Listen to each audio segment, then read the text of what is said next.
আগে ক্যামেরা ছিড়ছে, কেন ক্যামেরা ছিড়বে? ওই ক্যামেরা ছিড়ার পর আবার ওইটা আসার পরে ওই জিনিসগুলো তারা ঢুকাইছে, সবাইরে সরাই দিয়ে তারা নিজেরা এইগুলো ঢুকাইছে। এগুলো যে কেউ অন্য লোক শত্রুতা করে বা এরকম কোনো কিছু না। আমাকে একদম বলছে যে তোমার এই সিসি ক্যামেরার মেন জায়গাটা কোথায়। তা আমি বললাম যে দেখাই দিলাম। তারপর তুই এদিকে আয়, আমাকে বলছে তুই এদিকে আয়। আচ্ছা গেছে, বলছে এটা খোল। হ্যাঁ, তা আমি বলছি আমি উঠতে পারি না। বলছে সেই তেলের ড্রাম আছে, ড্রামটা বলছে এটা ধর। উনি নিজেরাই ওই ড্রামটা উঠে দাঁড়ায় সিসি ক্যামেরা তারটা প্লাগটা খুলতে চাচ্ছে, কিন্তু খুলতে পারছে না। এক পর্যায়ে ওরা টেনে ছিঁড়ে ফেলছে। ছিঁড়ে তারপরে অবশ্যই ঢোকে। যখন কারখানার ভিতরে নিয়ে যাচ্ছে তখন আমাদের কারোরই ওখানে যাইতে দিই নাই। এর ভিতরে কারখানা চেক করে আসছে, কিন্তু কোনো কিছু পাই নাই। এত বড় একটা প্রজেক্টের ভিতরে কি করে ওই বোতল থাকে? যার কারখানা সে কখনো প্রজেক্টের ভিতরে এগুলো রাখবে? ওরা চেক করছে, যখন চেক করে ওর কাছে কিছু পাইনি, যখন ওদের কিছু লোক আসলো, র্যাবের অফিসাররা যখন আসলো, এসে যখন ওই ফ্যাক্টরিতে গেল, তখন যাওয়ার সাথে সাথে কি করে এই জিনিসগুলো পাই। আমার ভাই বলেন আমি এর মধ্যে আইছি, ঢুকান আরো কি কি ঢুকাবেন ঢুকাইবেন তুমি আপনাদের ইনশাআল্লাহ এই বিচার আমি করব। কি ঢুকাই দিয়েছে? ওই যে কি পেন্সিল বদলে যে একটা নতুন কি বের হয়েছে, চিনিও না, আল্লাহর কসম। আমার এত জীবনও মনে কথা না। কি করে পারলেন আপনারা এরকম কাজ করতে? কি করে পারলেন বলেন না? তা আপনারা কি কোন শত্রুতি করলেন বলেন? আপনারা এগুলো কি করে পারলেন? আল্লাহর ভয় নেই? হ্যাঁ, আল্লাহর ভয় নেই আপনাদের ভিতরে? র্যাবের কিছু লোক সিভিলে আসছে, এসে ওকে দুইটা গাড়ি এদিকে চলে গিয়েছে, দুইটা গাড়ি এখানে দাঁড় করাইছে। দাঁড় করাইয়ে ভাইয়াকে আমাকে এক সাইডে রেখেছে, রেখে ভাইয়ার এখানে কলারে হাত দিয়ে ওকে দুই একটা গালাগালি দিয়ে ফার্স্ট একটা চড় মারে ভাইয়ার হাতের থেকে ফোন নিয়ে যায়। সেই ফোনটা আমি যখন টানাটানি করতে চাই তখন আমার সাথে ওরা রাব ব্যবহার করে। তখন যখন ভাইয়াকে এখানে বেশ কিছুক্ষণ ধরে দাঁড় করে রেখেছে, ওরা না হলেও 40 থেকে 45 মিনিট পর্যন্ত দাঁড় করে রেখেছে। ওরা চেক করছে, যখন চেক করে ওর কাছে কিছু পাইনি, যখন ওদের কিছু লোক আসলো, র্যাবের অফিসাররা যখন আসলো, এসে যখন ওই ফ্যাক্টরিতে গেল, তখন যাওয়ার সাথে সাথে কি করে এই জিনিসগুলো পাই। আমার ভাইরা যখন কারখানার ভিতরে নিয়ে যাচ্ছে তখন আমাদের কারোরই ওখানে যাইতে দিই নাই।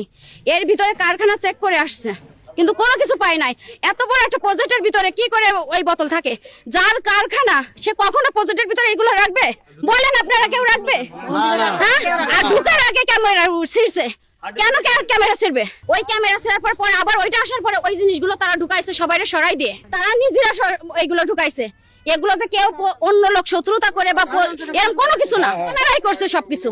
এই যে একটা সে আপনার প্রজেক্ট শুরু করেছে, সে একটা কারখানার মালিক, সে তার আন্ডারে আরো 30 জন কাজ করে, আরো নেওয়ার সে প্রস্তুতি রাখে, কিন্তু তার যে ব্যবসার ভিতরে তো কিছু, সে তো অন্য কোনো ব্যবসা করবে না।